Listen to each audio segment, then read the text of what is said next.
Rajkot વોકહાર્ટ hospital દ્વારા વિશ્વ તમાકુ નિષેધ દિવસ નિમિત્તે બાળપણ સાથે કોઈ બાંધછોડ નહીં, ઓળખો રોકો સહારો આપો નામનું હૃદયસ્પર્શી જાહેર આરોગ્ય અભિયાન શરૂ કરવામાં આવ્યું છે, જેનો ઉદ્દેશ્ય બાળપણથી જ તમાકુ વપરાશ અંગે જાગૃતિ ફેલાવવાનું અને તેના લાંબા ગાળાના આરોગ્ય પરિણામો સામે ચેતવણી આપવાનો છે। આ અભિયાનની શરૂઆતમાં રાજકોટની માતાએ 10 રૂપિયાની નોટ ઉપર આ રૂપિયા તમાકુ માટે નહીં તેવું લખાણ લખી સંદેશ આપ્યો હતો। અત્યારના સમયમાં કેન્સરના કેસ વધી રહ્યા છે, જેથી વોકહાર્ટ હોસ્પિટલ દ્વારા આ અભિયાન શરૂ કરવામાં આવ્યું છે। મારું નામ ડૉક્ટર દુષ્યંત પટેલ છે। હું વોકહાર્ટ હોસ્પિટલ રાજકોટમાં સેન્ટર તરીકે ફરજ નિભાવું છું। આજે આપ સર્વેને મળવાનું એક અગત્યનું રીઝન છે, જે છે કેન્સર પ્રિવેન્શન। 31મી મે દર વર્ષે આપણે તમાકુ નિષેધ ડે તરીકે એટલે ટોબેકો પ્રિવેન્શન ડે તરીકે ઉજવતા હોઈએ છીએ અને એક સોસાયટીને એક અગત્યનો મેસેજ આપતા હોઈએ છીએ કઈ રીતે આપણે આ બદીમાંથી બહાર આવવું જરૂરી છે। એક નાની અગત્યની વાત અમને બહુ ટચ કરી ગઈ, જેના વિશે હું તમને થોડું કહીશ। એક મધર છે જે એના બાળકને 10 રૂપિયાની નોટ પર છાશ લેવા માટે જવા માટે મોકલતા હોય છે, ત્યારે એવું એમાં લખીને આપે છે ગુજરાતીમાં કે છાશ માટે છે, તમાકુ માટે નથી। અને આ જે એક નાનો અભ્યાસ છે અમારો, તે અમને ટચ કરી ગયો કે જો મધર આટલું અવેરનેસ ક્રિએટ કરી શકતી હોય, સ્ત્રી એક શક્તિ છે અને જો શક્તિ સમાજમાં પરિવર્તન લાવી શકતી હોય, તો વોકહાર્ટ હોસ્પિટલ રાજકોટ તરીકે જ્યારે અમે કેન્સરના મોટા પ્લેયર તરીકે સૌરાષ્ટ્રની જનતાની સેવા કરતા હોઈએ છીએ, અમારા બધા ડૉક્ટરો ખડા પગે દરેક કોમ્પ્લિકેશનને મેનેજ કરવા માટે તૈયાર હોય છે, ત્યારે એક social initiative, social awareness initiative તરીકે અમે આ એક અભિયાન લાવી રહ્યા છે, જેમાં બાળકોને તમાકુ અને તમાકુ રિલેટેડ જે પ્રોડક્ટ છે તેનાથી દૂર રાખવા માટે અવેરનેસ માટેનું આ એક નાનું અમારું અભિયાન છે। આપ સર્વેના સહકારથી એને વધારે લોકો સુધી આપણે પહોંચાડી શકશું। તો જે મેઇન અપસ્ટ્રીમ છે, મારા ડૉક્ટર્સ છે, જે ઓન્કો સર્જન્સ છે, ઓન્કો ફિઝિશિયન્સ છે, રેડિયેશન ઓન્કોલોજીસ્ટ છે, head and neck cancer specialist છે, પલ્મોલોજીસ્ટ છે, છાતીના શ્વસન રોગના સ્પેશિયાલિસ્ટ છે, સાયકિયાટ્રિસ્ટ છે મેડમ। સો એ દરેક એમના ક્ષેત્રની વિશેષતા કહેશે, પણ સૌથી અગત્યનું છે આપણે બધાએ, કારણ કે આપણે જાહેર જીવનમાં છે, આપણી જવાબદારી છે કે જે મેઇન પ્રોબ્લેમ છે તમાકુ અને ગુટખાનું સેવન, એ યંગ એજમાં કેન્સરનું કારણ બની શકે છે, પણ તેના પહેલાં જો બાળપણમાં આપણે એને અવોઇડ કરી શકીએ, કોઈ રીતે કોઈ તબક્કે જો આપણે એ વસ્તુ અવોઇડ કરી શકીએ અને એમનો એ સમય જે છે તેને આપણે બક્ષી શકીએ, તો ભવિષ્યમાં થતા ઘણા બધા કેન્સરનું બર્ડન આપણે ઘટાડી શકશું। જે ડૉક્ટર્સના ઇન્ટેલિજન્સથી એક ઇનિશિયેટ જે થયું છે, તેને આપણે આગળ એ રીતે વધારવા માગીએ છીએ કે આપણે અપસ્ટ્રીમ પર કામ કરવું છે। એડિક્ટ થઈ ગયા અને ડી એડિક્ટ કરવો એ અઘરો છે, પણ કોઈને એક્સપોઝર જ અટકાવી દેવું, બાળકોને ખેની, ગુટખા, બીડી, સિગરેટ કે વેપનું એક્સપોઝર જ અટકાવી શકીએ આપણે, તો એ વધારે ક્રિટિકલ અને ઇમ્પોર્ટન્ટ રહેશે એવું અમારું મંતવ્ય છે। સો આપણે એની ઉપર નજીકના ભવિષ્યમાં સ્કૂલ હેલ્થ પ્રોગ્રામ ચાલુ કરવા જઈ રહેલા છીએ, જેમાં દરેક સ્કૂલો, જે મોટી સ્કૂલો છે, જે સિટીના એરિયામાં છે, તેમની પેરેન્ટ ટીચર મિટિંગ્સથી લઈને એમના જે ટીચર્સ અને મેનેજમેન્ટના સ્ટાફ અને એમના બાળકો, એ બધાને આપણે સેન્સિટાઇઝેશન સેશન ચાલુ કરશું। અને જે ગવર્મેન્ટ સ્કૂલો છે, જેમાં પણ એક વ્યસન ઘણા અંશે દેખાતું હોય છે, તો એ બધા સાથે પણ આપણે ગવર્મેન્ટ એજન્સી અને ગવર્મેન્ટ સ્કૂલોને પણ આપણે એન્ગેજ કરવાનું કોશિશ કરી શકશું। જો બધું બરાબર જાય અને સારી રીતે મોટા પાયે આપણે આને અભિયાન તરીકે આગળ વધારી શકીએ, તો ભવિષ્યમાં કેન્સર રિલેટેડ જે રોગો છે તેને હજુ વધારે એફિશિયન્ટલી ઘટાડી। અમારો એક એવો અપ્રોચ છે જેમાં આપણે ઓન ગ્રાઉન્ડ એક્ટિવિટી કરતા જોઈએ છે, પણ એના સિવાય ડિજિટલી જે આપ સર્વે જે ડિજિટલ મીડિયાના મેમ્બર્સો, તેમના થ્રુ પણ અમે એ પ્લેટફોર્મ રજૂ કરવા માગીએ છીએ, જ્યાં એક નાના વિડીયોને લાખ વ્યૂ મળતા હોય છે।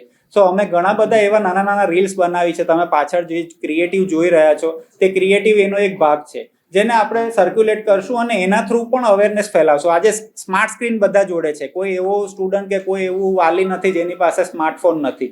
અભિયાન માટે મેડમ સર આપણા અમુક રિસ્ટ્રિક્શન્સ હોય, લિમિટેશન્સ હોય, ફિઝિકલી અમારા 2 હાથ છે, 2 પગ છે, મારા ડૉક્ટરોને એમની સેવાનો સમય હોય, પણ હા, એમના નાના નાના વિડીયો એમના નાના નાના અવેરનેસ કેમ્પેન આપણે પહોંચાડવા માંગીએ છીએ અને મારી સાથે તમારા બધા મીડિયા કર્મી ભાઈઓનો બહેનોનો સપોર્ટ હોય તો હજુ વધારે સારી રીતે કરી શકશું. कि जैसे एक बच्चे को हम लोग एजुकेशन देते हैं तो उसको एक ही टॉपिक को 10 बार 12 बार 15 बार उसको रिपीट करते हैं ताकि वो उसके दिमाग में बैठ जाए और बच्चा उसी चीज़ को फिर समझने लगे और उसको आगे फॉरवर्ड ले चले. तो ये जो मीडिया कैंपेन हम लोग चला रहे हैं, जो हमारे कलीग्स, IMA, सरकार, ये आपकी वजह से चल रही है. And what we need from your help and what your colleagues can do, we can't do it without you. Okay, so सबसे इम्पॉर्टेंट बात ये है कि हमें ये मैसेज बार बार लगातार अपने सोसाइटी में देना पड़ेगा कि तंबाकू से क्या हानि हो सकती है. और अगर बच्चों में ये मैसेज सबसे पहले यंग एज से अगर जाए तो आगे चल करके होपफुली वो तंबाकू से दूर रहेंगे.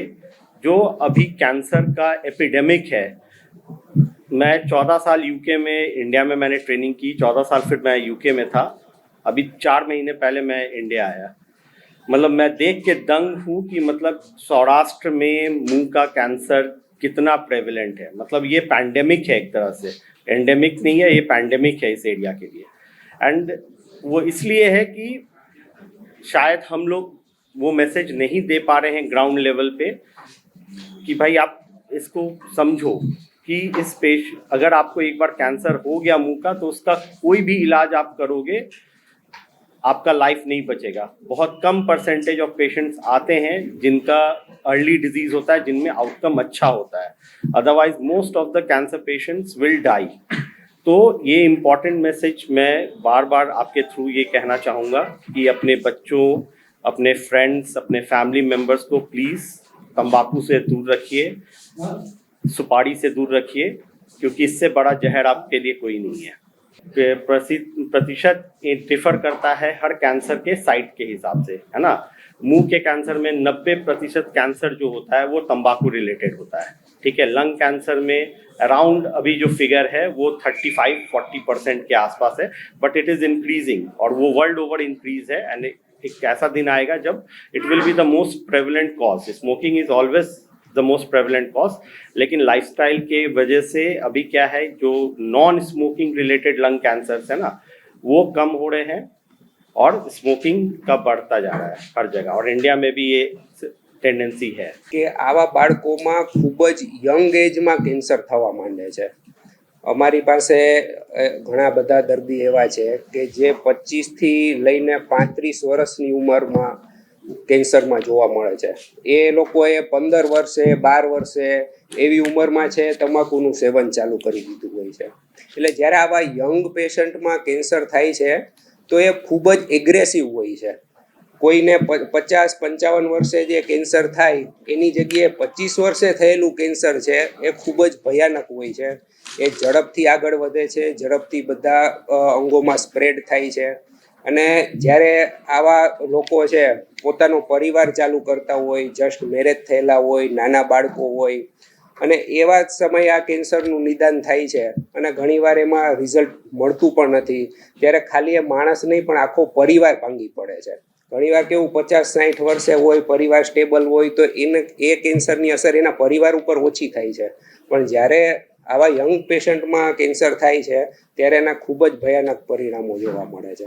એટલે મેઇન આ કેમ્પેન શરૂ કરવાનું એક આ પણ કારણ છે કે યંગ એજમાં થતા જે કેન્સર છે એને આપણે પ્રિવેન્ટ કરી શકીએ. Thank you. જય શ્રી કૃષ્ણ.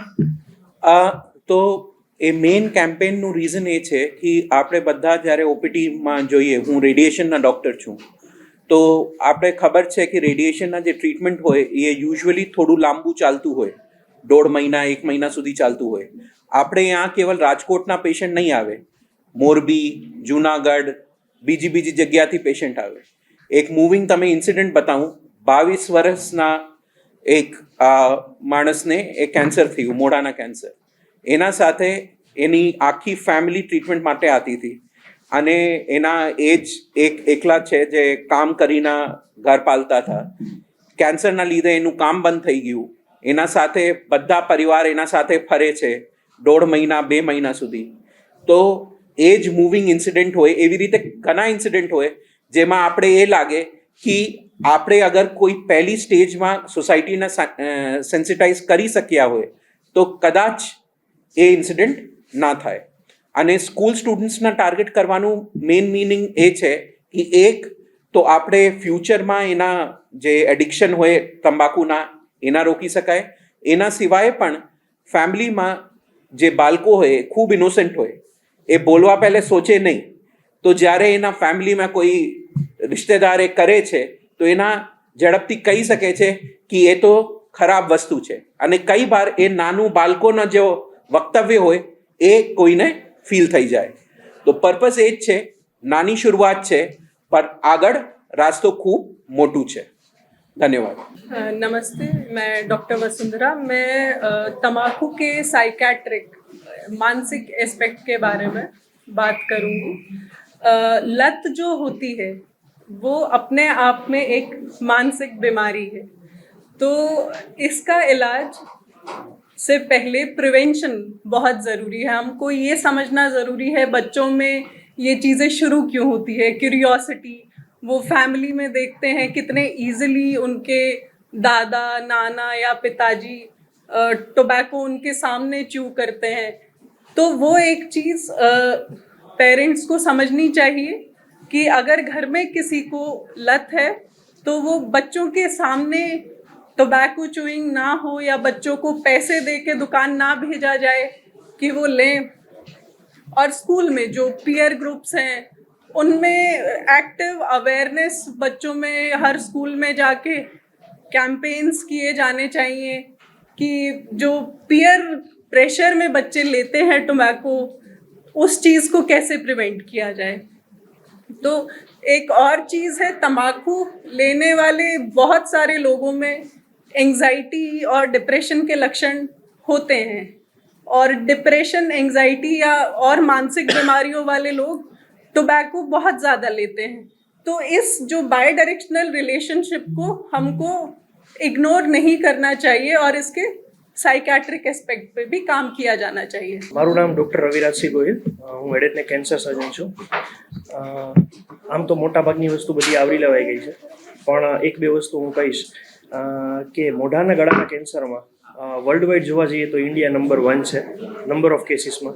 એમાંય આપણું સૌરાષ્ટ્ર સૌથી વધારે કેસીસ જોવા મળે છે, જેનું કારણ આપણે સામાજિક આપણા કસ્ટમ્સ જે કહેવાય કે પાન બીડી માવા ખાવાનું જે ચલણ છે એના લીધે એક ગેરમાન્યતા ખોટી પ્રવર્તે છે આપણે અહીંયા કે હું તો સાદી સોપારી ખાઉં છું, મને તમાકુનું વ્યસન નથી. તો લિટરેચરમાં એ વસ્તુ પ્રૂવન છે કે સાદી સોપારી પણ સાદી નથી. સોપારી પોતે એક ક્લાસ 1 કાર્સિનોજન છે અને એકલા સોપારીના સેવનથી પણ કેન્સર થતું હોય છે. બીજી વસ્તુ, સોપારીના સેવનના લીધે OSMF કરીને એક બીમારી લાગુ પડતી હોય છે, જેના લીધે મોઢું ઓછું ખુલતું હોય છે. આ OSMFના કારણે સર્જન તરીકે અમને પણ એક પ્રોબ્લેમ થતો હોય છે કે એના ઓપરેશનમાં ઘણી વખત બહારથી આપણે કટ આપવો પડે, જેના લીધે સ્કાર ખરાબ આવતો હોય છે. અને ઓપરેશન પછી એનું સર્વેલન્સ પણ ડિફિકલ્ટ પડતું હોય છે, કેમ કે મોઢું ન ખુલતું હોય એટલે અંદર જોઈ ના શકાય. એટલે આ સોપારી પણ સાદી નથી, આ એક ટેક હોમ મેસેજ છે. એટલે એનું પણ સેવન બંધ કરવું જોઈએ. હેલો ફ્રેન્ડ્સ, હું છું doctor Darshan Nimavat, consultant chest physician at વોકા હોસ્પિટલ રાજકોટ, એટલે કે છાતી અને ફેફસાના ડૉક્ટર. 31 મે આપણે વર્લ્ડ નો ટોબેકો ડે તરીકે આપણે સેલિબ્રેટ કરીએ છીએ, ઉજવીએ છીએ. એટલા માટે હું તમને એક મેસેજ પહોંચાડવા માંગુ છું અને અવેરનેસ લાવવા માંગુ છું. સ્મોકિંગ કોઈ પણ પ્રકારના ફોર્મમાં નુકસાનકારક છે. પછી એ બીડી હોય, સિગરેટ હોય, ઇલેક્ટ્રોનિક વેપિંગ હોય, ઇલેક્ટ્રોનિક સિગરેટ હોય અથવા ટોબેકો ચ્યુઇંગ હોય, એ બધું આપણા માટે નુકસાનકારક છે. લાંબો ટાઈમ બીડી અથવા સિગરેટ પીવાથી આપણા ફેફસા નબળા પડે છે, જેને આપણે COPD કહેવાય છે. ક્રોનિક બ્રોન્કાઇટિસ થાય છે, એટલે કે શ્વાસ નળીમાં સોજો આવે છે. તદુપરાંત લંગ કેન્સર થવાની પણ શક્યતા વધી જાય છે. એટલા માટે સ્મોકિંગ ના કરીએ, ટોબેકો ચ્યુઇંગ ના કરીએ, and no smoking and choose health. Thank you.